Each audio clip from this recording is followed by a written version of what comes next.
And now to the 2025 Distinguished Alumni Awards. For our first award today, I'd like to invite to the podium to introduce Dr. Deborah Liles, Kelly Staub, Diagnostic Medical Sonography Program Director in WC Alumna. Kelly, please welcome Kelly.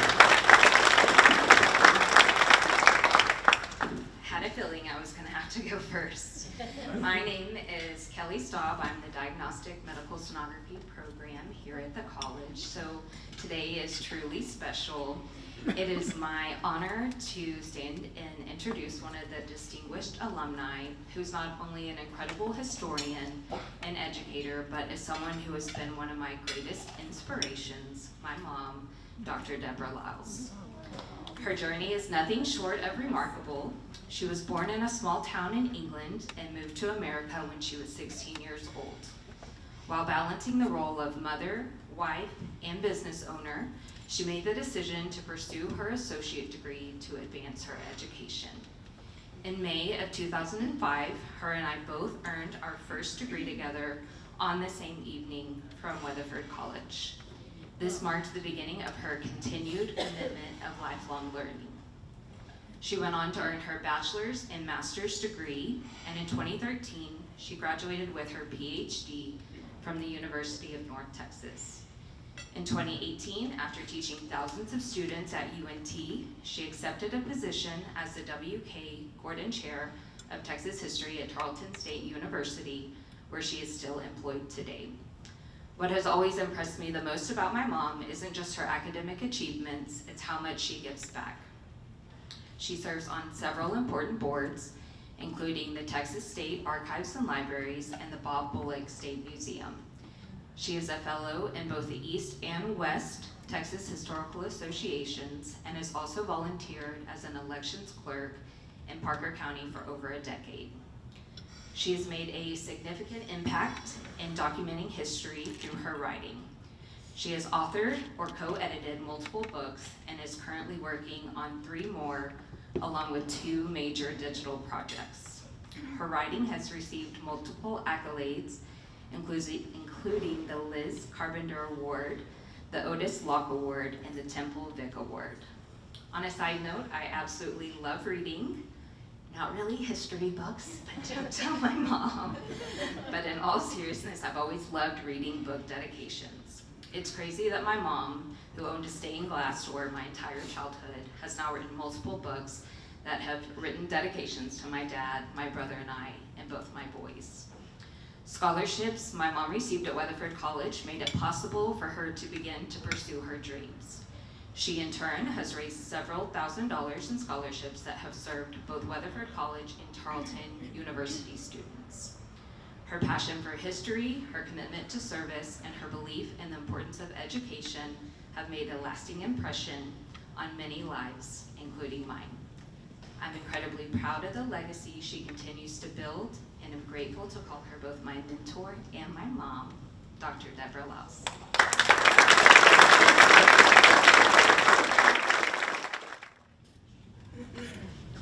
Well now, how am I supposed to do this? Thank you, sweetie.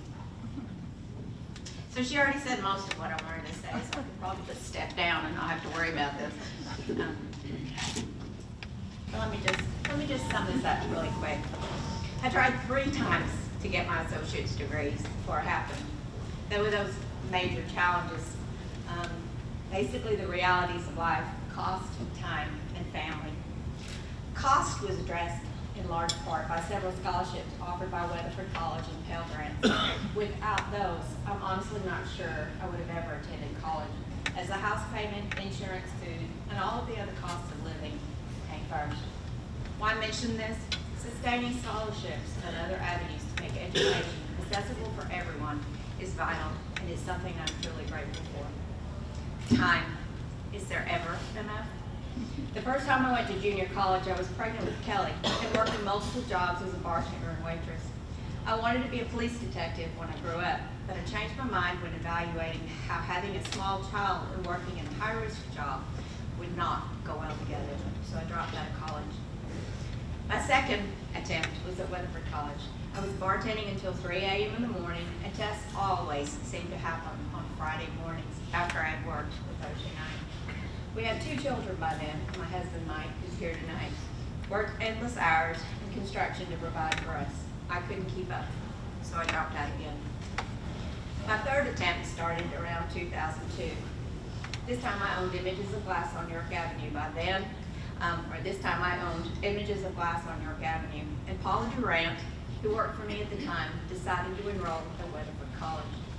As we worked together making stained glass windows, we studied for her A&P, which I don't know how she passed that, and other course tests. And it made me realize I really wanted that degree to prove to myself that I could do it and to show my children that they could too. Along with Paula, our Kelly was also enrolled at Weatherford College. And one of my proudest moments was walking the stage with her in 2005 to receive our degrees. She one-upped me, by the way, and earned associate's degrees in both arts and science, and then came back and got another associate's. She has since excelled in all things academic, family, and community. Along with the challenges of earning the degree came the joys of learning from professors that really cared about us, their students. Bill Cody not only brought years of various experiences and his huge personality and passion to the classroom, but tiny unrelated tidbits, like being part of police raids on Jacksboro Highway bars in the 1980s. Did this matter? Yes, because a seemingly off-the-cuff remark made a connection to my life as a waitress and bartender, although thankfully not on Jacksboro Highway. Dr. Harold Lawrence was a bear with a purpose in his English classes. He was stricter for detail and mechanics of writing. I'm not sure how many miles I paced or how many tears I shed trying to change my way of writing to meet his requirements, but it was all worth it. And 20 years later, I'm still following his guidelines when writing articles and books. Then there was a government teacher who brought historical figures to life, a speech teacher who made me want to hide in the corner rather than talk in front of a class. More than one victorious moment in the dreaded algebra when I managed to pass a test or grasp a difficult concept, and endless hours of trying to fit it all in. The good with the bad brought a balance that made the victory sweeter. Why do all these seemingly silly reasons matter? I now teach, write, and I give a lot of talks. Because of the connections, enthusiasm, standards, fear, and victorious moments I experienced at Weatherford College. As a non-traditional student who tried multiple times to get my first degree in college, I learned more than how to answer test questions. I learned how to teach with all of those elements, how to write with purpose, but perhaps most importantly, to remember that life happens when you go to college, and that my students are all facing their own challenges. I also understand how important it is to have endless support and encouragement throughout this process, which I received from Mike and Kelly and other family and friends. Empathy comes from experience, and it matters, but never underestimate the power of encouragement. As a final note, I never became a police detective. From here, I attended UNT in Dallas and earned a PhD 7 years after graduating from Weatherford College.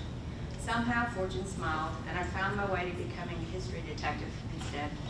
That would never have happened or been possible without all the opportunities and lessons learned here at Weatherford College. I'm truly grateful and honored to be standing here right now receiving this